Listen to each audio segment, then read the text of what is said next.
Shalom. First, I'd like to give all glory and honor to Yahweh, Ba'ashem, Yahushai, Ba'ashem, Kakadash. The belongs to teachers, elders, and apostles, and great Muslims, likewise, brothers, but on this truth. Fifthly, fearlessly feeding the sheep, and do brothers and sisters. Tuning in, Shalom. Today's lesson is titled, From Pen to Prune Hooks. This is the book of Luke 21, and starting in verse 25, and it reads, And there shall be signs in the sun, and in the moon, and in the stars, and upon the earth, distress of nations, and with perplexity, the sea and the waves roaring, man's heart failing them for fear and for looking after those things which are coming on the earth. For the powers of heaven shall be shaken, and then shall they see the Son of Man coming in a cloud with power and great glory. And when these things begin to come to pass, then look up and lift up your heads, for your redemption drawing nigh. And we can see right now what's going on. There's a lot of roaring, of the people. People are unhappy. They're stressed out. Even here in Great Babylon, America, you can see the Edomites are homeless. They're in these encampments, living out of cars and vans, and just a lot of hell people are catching here in Great Babylon, America. And rather than fixing the problem, the so-called white man, he's ramping up his persecution on the children of Israel. Right now, you know what's taking place out there in DC with Trump. With a stroke of a pen, has now taken over the state police, and also the state national guard, because he's looking to duplicate this all across Great Babylon, America. We always bring up those famous zones, those internment zones that they're going to be putting Jakes into, because this is that persecution that's written here in the scriptures, but what did it just say at the end of this scripture? It says, and when these things begin to come to pass, then look up and lift up your heads, for your redemption draweth nigh. Because as promised, the Hamashiach is going to return, to save the elect out of this great judgment, this persecution that's going to be taking place here. This is Isaiah 35 and 4. Say to them that are of fearful heart, be strong, fear not. Behold, your power will come with vengeance, even power with a recompense. He will come and save you.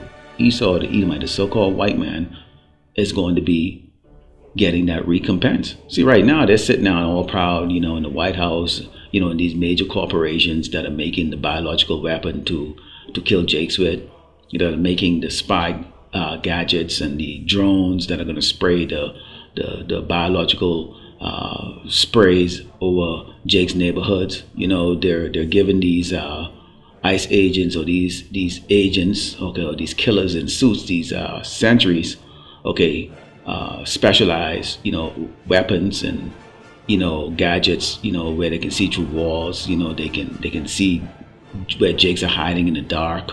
They've been poisoning the food, and all of these are done by great men on this earth, who are signing these things. You have the CEOs, they're the version of kings or presidents, of these major corporations. And then you have the kings of the earth who are signing papers, that is defiling everything, and in particular because they have that hatred for the children of Israel. Let's go to the book of Micah 4 and 3, because as we know, when the Mashiach returns with great power and glory, he's not returning to shake hands with these kings on this earth. They're going to be underground. He's returning to give that recompense to them, vengeance. And that's on our behalf. This is Micah 4 and 3. It says, and he shall judge among many people and rebuke strong nations afar off, and they shall beat their swords into plowshares and their spears into pruning hooks. Nation shall not lift up a sword against nation, neither shall they learn war anymore, because obviously all of the things, that they're going to be bringing out, all these unrighteous decrees are going to backfire on them, and eventually they're going to go to a vicious war, World War III, and then Yarsharala is going to return, in the middle of it, and he's going to put them all down. And there'll be no more war, because it's going to be a brutal battle, very short, but brutal, of which Esau and all of his allies, the nations of this earth, are going to lose horribly. And then they will beat their weapons. Okay, they're going to go into these, they're going to turn all of their war machines into garden tools and quarry tools, to go into that, to go work, to go clean up all of the mess. Okay, so they're going to go from wearing suits, signing, business deals and, all kind of wretched dealings that's hurting people, into, the furnace, room where they're going to be, melting all of these weapons of warfare, and turn them into garden tools and tools to work, because you get that 1,000 years of judgment for their ass that's going to be putting them to work. This is Revelation 13:10. It reads, "He that leadeth into captivity shall go into captivity." And that's all of you tribes are there. Okay, it ain't only the Edomites. Okay, Esau, the so-called white man. Okay, you Arabs too. Okay, you Ishmaelites and you Elamites, you all did it. And you Moabites, you all did it. But in particular, our eyes is always set upon the so-called white man, because he's really truly the adversary of the Lord Yahweh Shai, and in particular the Mashiach, the children of Israel. He that killeth with the sword must be killed with the sword. Here's the patience and faith of the saints. And this is what's making us very happy. That's why you see I'm making this lesson, because this is what makes me happy. I wake up every day happy knowing that the so-called white man, these crackers, are going to go into hardcore brutal slavery. This is Jeremiah 49:12. They don't really think so, but it says it right here in the scriptures. For thus said the Lord, Yahweh Shai, behold, they whose judgment were not to drink of the cup, I was surely drunk, and we did it. We went into slavery. We have all the pictures and the proof. They're still taking videos down from my other channels that I don't even have access to, because they don't like this dreadful sound, this message. But you're going to hear it, You can take it down. I'll make another one. And art thou he that should altogether go unpunished? Thou shalt not go unpunished, but thou shalt surely drink of it. You're going to get it, Esau. You crackers are going to get it. And how bad is it going to be? It is going to be so bad, it's already been pre-written how horrible we're going to treat y'all. We're going to treat you really, really, really, really bad. I can speak for myself personally. I can't wait to do it. This is Luke 16, and starting with verse 23, because it's talking about the rich man and Lazarus. Lazarus represents who? The 12 tribe of Israel, and the rich man represents Esau, the Edomite, the so-called white man. And here's what takes place in the future. It says, and in hell they both die.